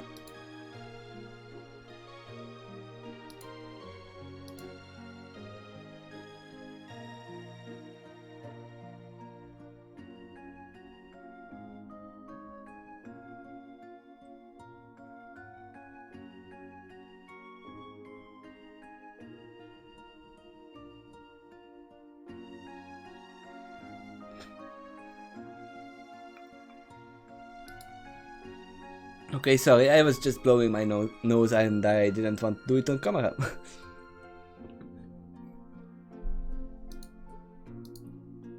Well, I guess she had some sort of decency left in her. Stormy continued to say in a thin voice. Much more than a shred. This is also why I have to come to you. This is something else I wanted to explain to you. Go on, Stormy invited with slightly narrowed eyes. Well, steering wheel was ashamed. Still, you shouldn't just leave because of that. I know she had her faults, and she made many mistakes, but she did other good things as well. She donated charity very often, for example, and she saved many lives, mine included. Sandwind was a hero to many ponies, and I don't just mean metaphorically. Sometimes it is direct, sometimes indirect. I heard about a 9-year-old sickly foal dying in pancreas disease. Not only did Sandwind donate extra funds to that charity, but she also showed up personally to inspire the young fillies and cows there. She showed them a lot of tricks, including aerial acrobatics. Those ponies looked up to her, and the sickly one actually made it. He survived on the operation, and he claimed that he did it because he was inspired to never give up because of Sandwind's visit. Wow! Sandwind said in soft amazement. That's awesome to hear. Awesome of her, but I hope you don't think that it excuses what she did to my friend. She doesn't deserve mercy for her actions just because she was kind to some pony else. Wow! No mercy, I see. I know, and I'm not saying that. Sir, she made mistakes. We all have, haven't you? Ah yes, plenty of times, Sandwing admitted. And like you, she is not perfect. I just wanted you to know that there are many sides to this issue. There is the good, the bad, and there is the ugly. There is everything in between. I worry for her now. She won't stop moping, and in the meantime I can't help but also worry for all the other ponies out there in the world that she won't save the life of anymore.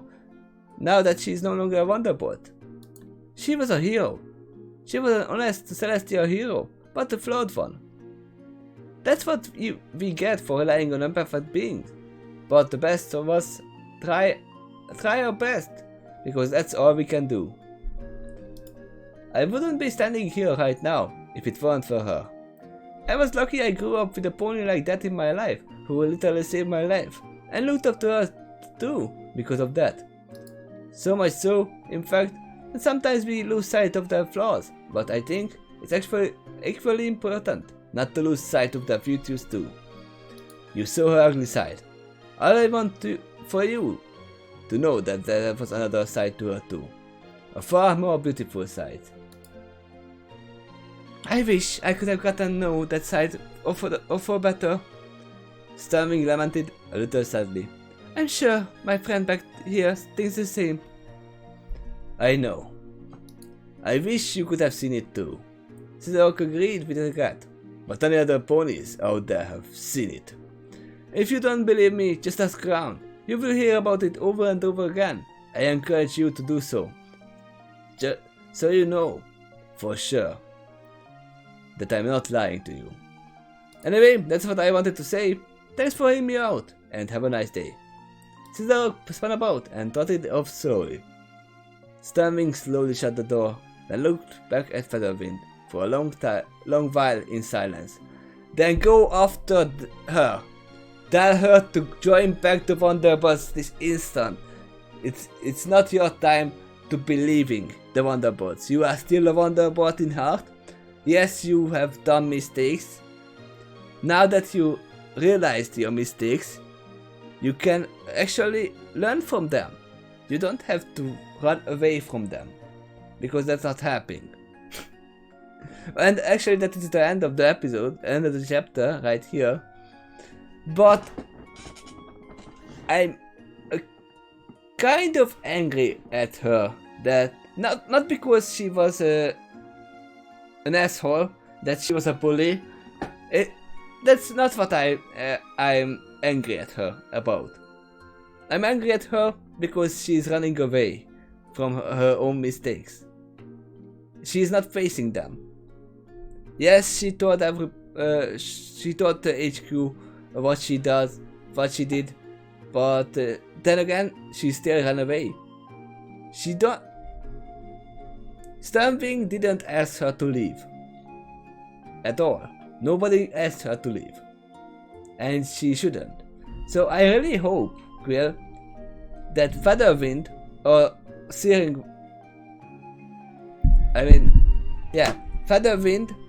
Featherwing or Stormwing are gonna go after her and tell her to join back.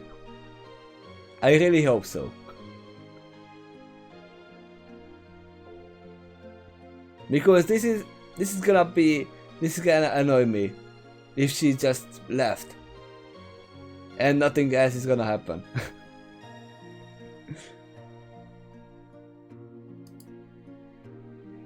And let's see. 13 is gonna be short, it seems.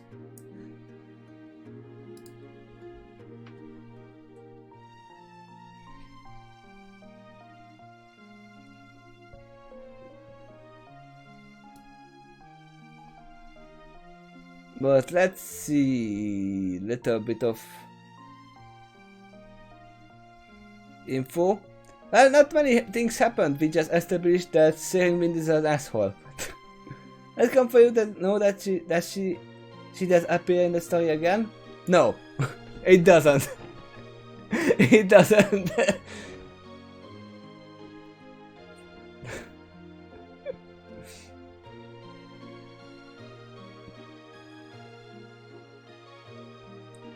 Chapter 13 is very short. That's actually good to hear, because tomorrow I don't have too much time.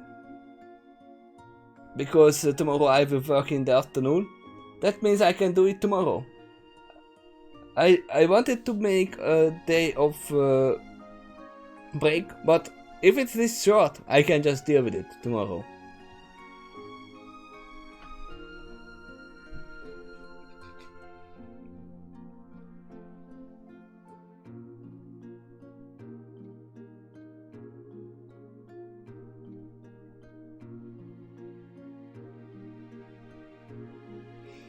It's strange that I am not annoyed by her behavior at all. By her behavior before. Yes, she is a bully, but there were bullies all around. That's not new. There were racist bullies all the time. That's not new either. And I get why she doesn't want Featherwind to be there. Obviously, Featherwind is a unicorn, and the Wonderbolts are for Pegasi. It's their only way of showing that they still have something to be proud of. It's basically, Featherwind is basically trampling on their proudness by flying with them. But then again, you know what your faults are, then you don't leave the Wonderbots. You improve your things, your way of thinking, you reflect on your faults, and just be a better person or pony in that regard. And yeah, we learned the secret of Baby Smith, which is not a secret anymore.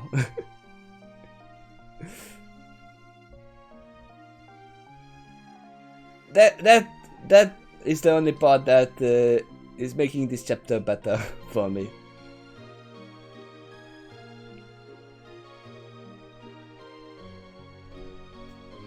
Yeah, I'm not gonna say any bad things about the chapter. It's just these things that I'm angry about it. It just means that I'm invested in the story. So don't worry, Quill. The story is still good. I'm just angry at the character, not you writing the character. That might even mean that it is a good writing that I got invested so badly that I got angry at her. How do you think how Stormwind handled Searing Wind? Oh, your mom is reading this. Nice.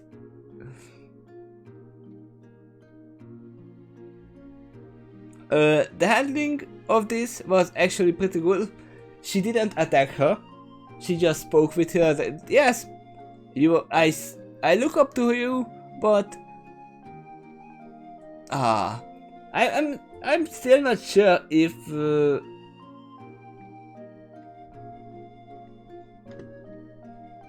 she actually just made up some of those stuff that actually happened, because it sounds like she made up most of them.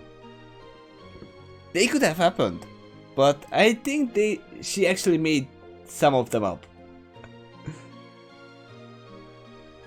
Let's go back down, because there was one that made me think this is all made up. Let's see, where is that?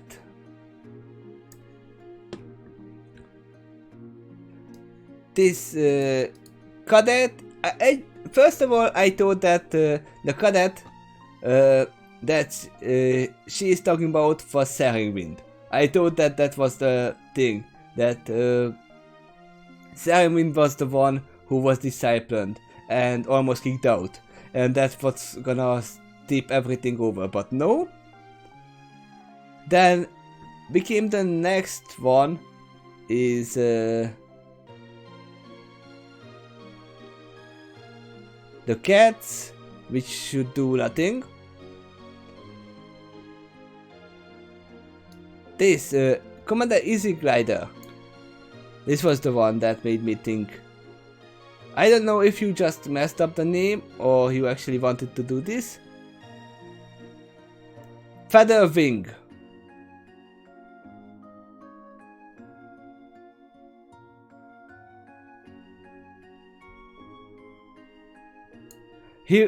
She almost said Feather Wind.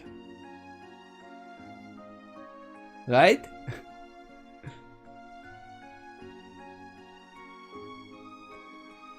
and made a change on the last note.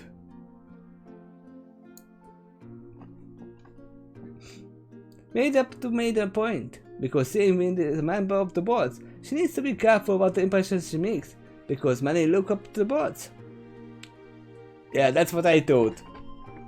And obviously, the thing that she said, that they don't remember everything, that's false. They have, if something like this happens, they will make actually a lesson of that, to not repeat again. So anything that would happen like this, if someone would try to flog his touch the trophy, and someone is flogged for that, it would be a lesson. Everybody should know that.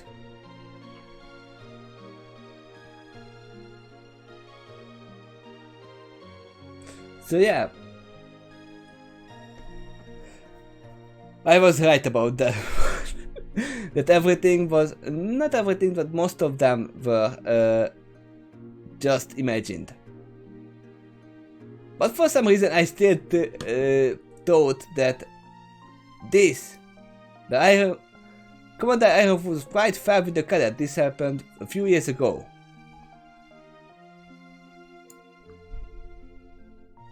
This is why I thought, because she's like, I'm surprised you know about that one.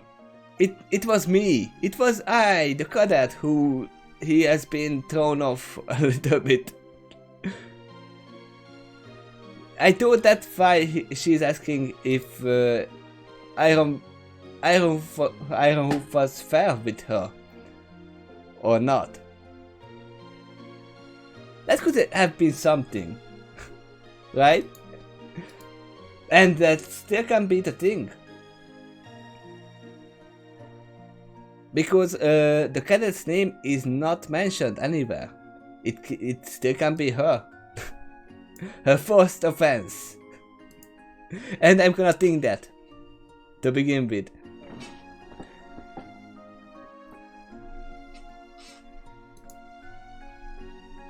But Ironhoof was much before that. Wasn't Ironhoof before she joined? Something about Ironhoof. So that's what happened. At that point, Starving was starting to lean into the dark history of the boards.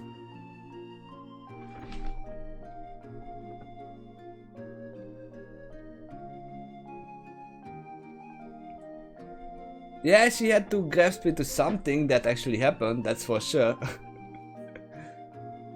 I actually like how she started off with, oh, hey, we saved an orphanage, we turned dragons away from the ponies. They made Madame Migration better.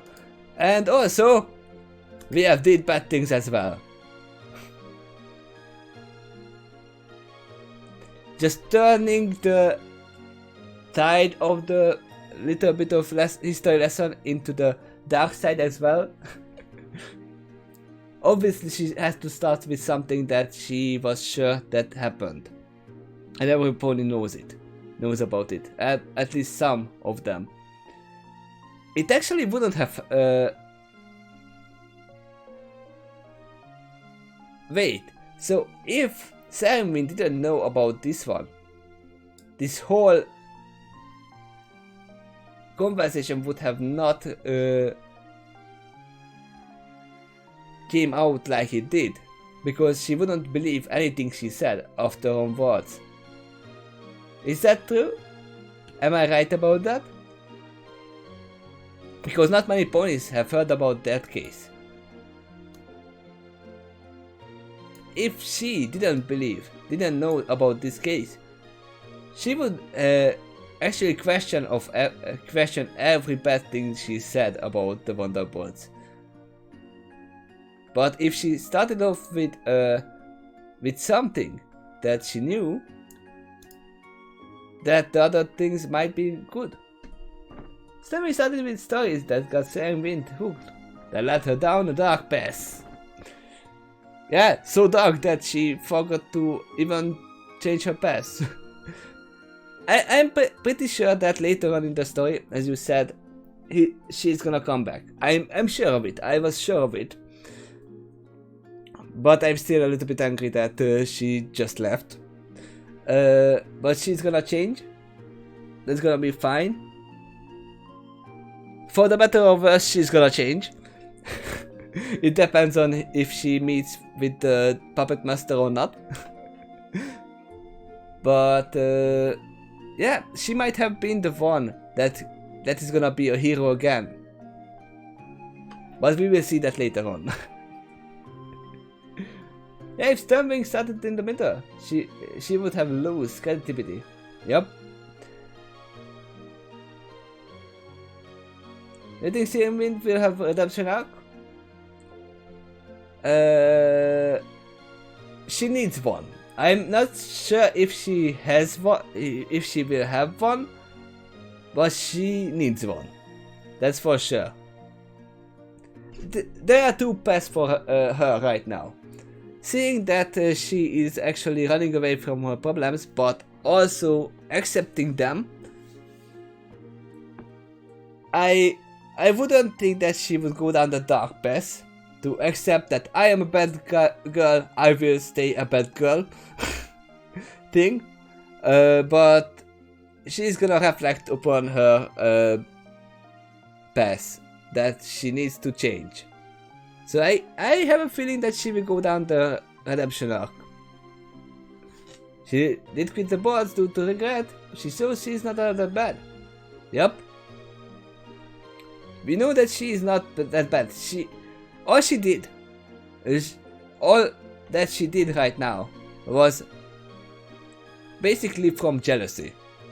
It was all her problems were that she was jealous and a little bit racist, but yeah, she didn't even attack any pony. She was bullying with words. She did the same thing as Stormwing that said, basically. She got back what she did. As Stormwing said as later on.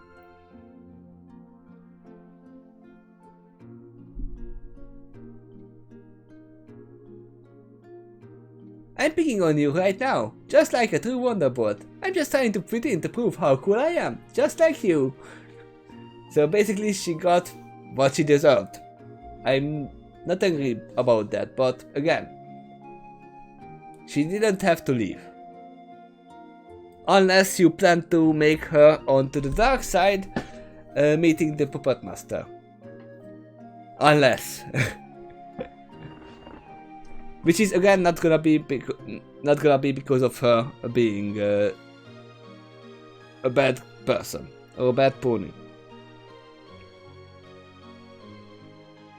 That can still happen, but we will see, because there are lots of chapters left.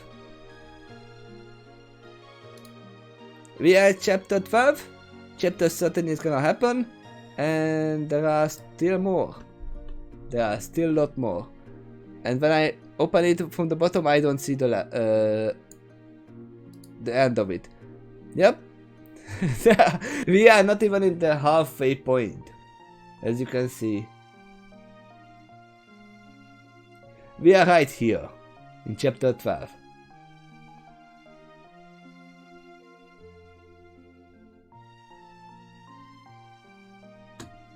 So there is a lot of reading left for us. And tomorrow at the same time, I'm gonna come as well for chapter 13. So Siren Wind has depths too, even though she is barely introduced. Yep, I agree in that point, right there. That she has depths too. I wouldn't have been angry at her if she didn't have depths. That's for sure. I wouldn't even care about her leaving if she didn't have any reason to leave. But next time. Tomorrow, same time.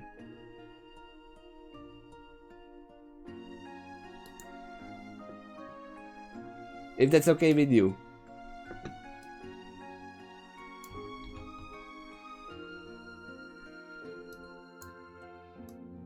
Okay.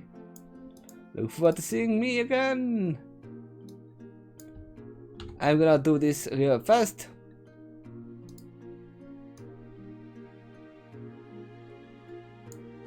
I'm lazy, so I'm just changing the title right here. Save. Single layer.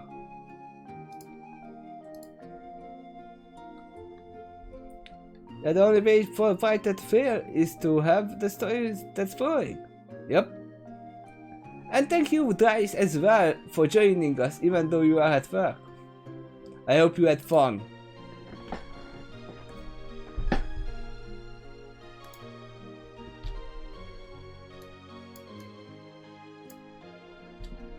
And one more thing, Will.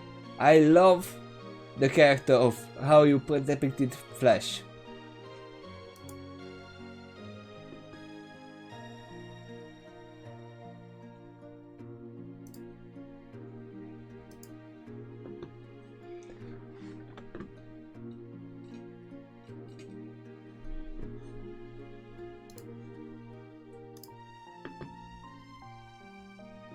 But now, I'm gonna leave. Thank you all for coming and see you tomorrow. Bye.